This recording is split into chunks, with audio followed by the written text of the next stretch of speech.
এই মোটু, এদিকে একবার আয়। আরে বল্টু, তুই এখানে কি করছিস? আরে বন্ধু, আমি তো পটি করছি। তোর পকেটে কোনো টিস্যু আছে নাকি দেখ। আরে না রে বন্ধু, আমার পকেটে তো কোনো টিস্যু নেই। তুই বাঁশপাতা দিয়ে কাজ চালিয়ে নে। কি বাঁশপাতা? আরে বন্ধু, বাঁশপাতা দিয়ে হবে না। আরে বন্ধু, তুই পাশের দোকান থেকে আমার জন্য একটা টিস্যু এনে দে। আরে ঠিক আছে, দাঁড়া। আর একটা শ্রমিক বিড়ি প্যাকেট আনিস। আরে হ্যাঁ, ঠিক আছে। আরে বল্টু, তো বিড়ি না খেলে আগাই হয় না। ওই দোকানদার, দোকানদার। আরে দোকান তো বন্ধ বলে মনে হচ্ছে। এখন কি করি? যাই, দোকানদারের বাড়িতে যাই। আরে দোকানদার, ও দোকানদার, দোকানদার।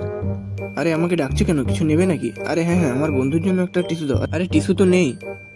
আরে আমার বন্ধুর জন্য একটা টিস্যু লাগবে, ও তো পটি করছে। আমি এখন কি করবো ওর জন্য?